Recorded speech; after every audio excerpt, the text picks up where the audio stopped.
Great to have you on the program. Thanks so much for joining us. Very nice to be here. Time and time again, your writings and your predictions have been right on in terms of investing and where we are in this market, from the tech bubble to beyond. Can you talk to us about where we are today in the stock market and what trends you see developing?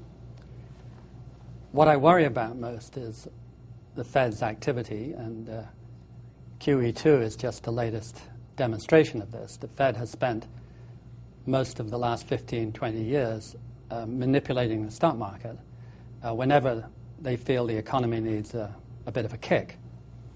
I think they know very well that what they do has no direct effect on the economy. The only weapon they have is the so-called wealth effect. If you can drive the market up 50%, people feel richer, they feel a little more confident, and the academics reckon they spend about 3% of that. So the market went up 80% last year. They should be spending 2.4% extra of the entire value of the stock market, which is about 2% of GDP, and that's a real kicker. You don't see it because of the enormous counter drag from the housing market in its complete bust. But it would have been worse without this.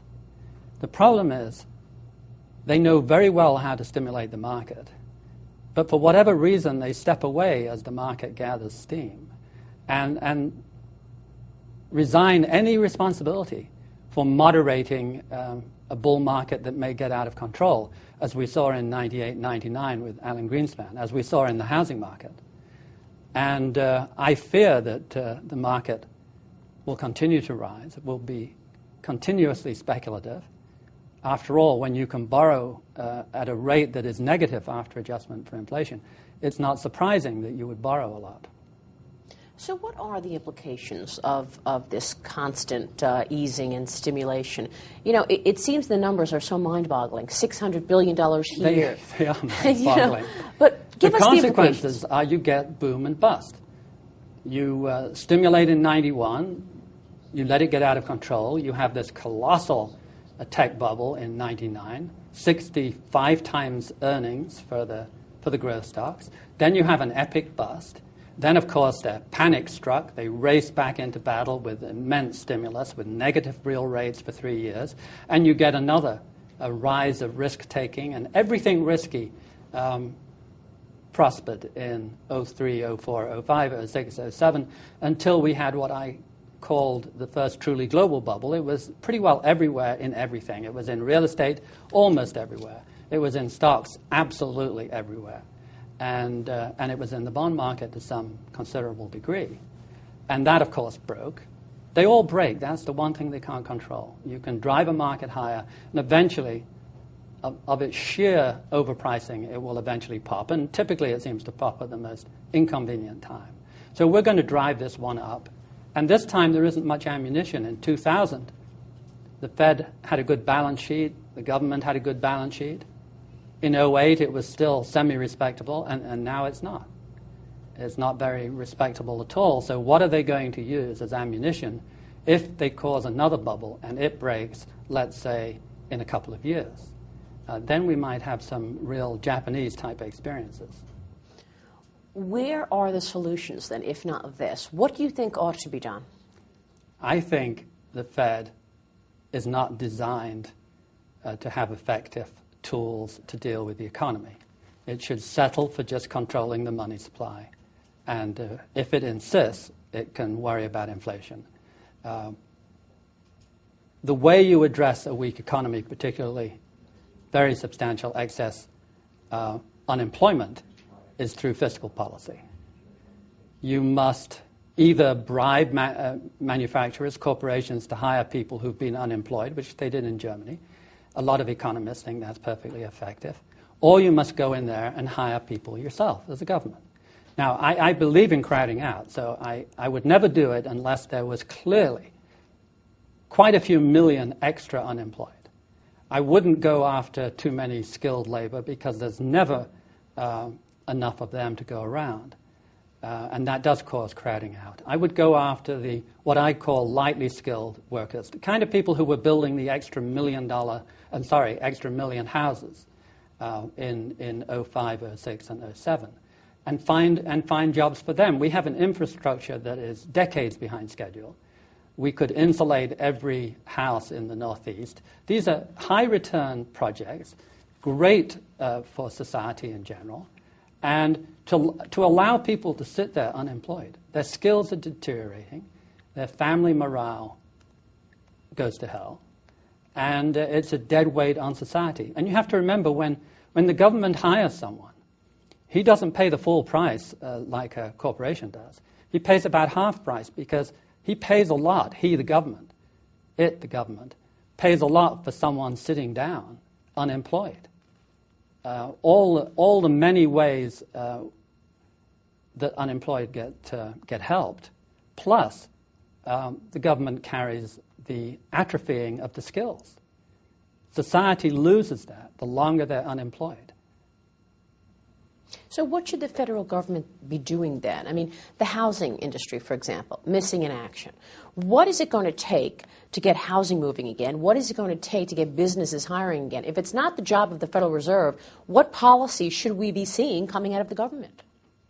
I think the Federal Reserve is in a very strong position to move against bubbles. Bubbles are the most dangerous thing, asset class bubbles that come along. They're the most dangerous to investors. They're also the most dangerous to the economies, as we have seen in Japan and in 1929 and now here. You've got to stop them. The Fed has enormous power to move markets. And not necessarily immediately, but give them a year and they could bury a bull market. They could have headed off the great tech bubble. They could have headed off the housing bubble. They have other responsibilities, powers. They could have interfered with the quantity and quality of the subprime event.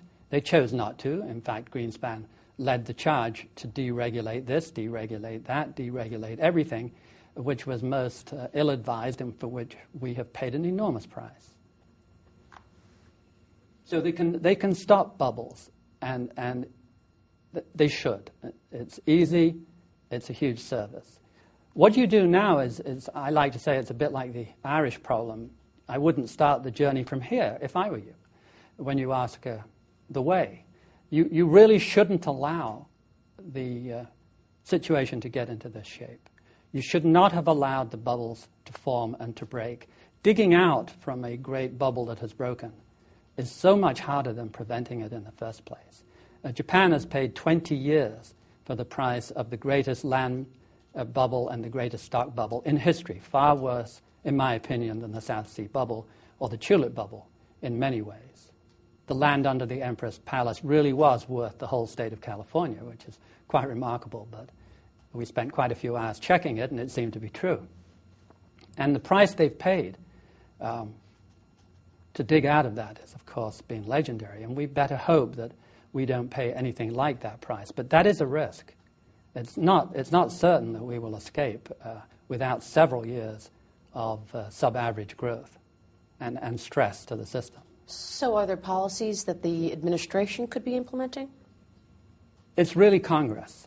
If Congress is bound and determined to interfere with any proposed stimulus, then we're going to have a nice experiment, and that is to see how the natural recuperative powers of the economy stand up to this stress.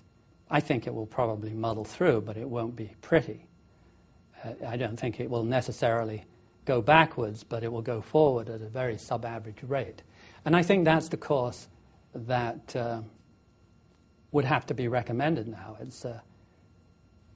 It would be much better if Congress would shape up and do some sensible stimulus program from here. And it would be sensible if the Fed recognized it doesn't have that power and get out of the way. Cranking out the printing press irritates all the foreign countries. Why wouldn't it? It's manipulating the dollar downwards.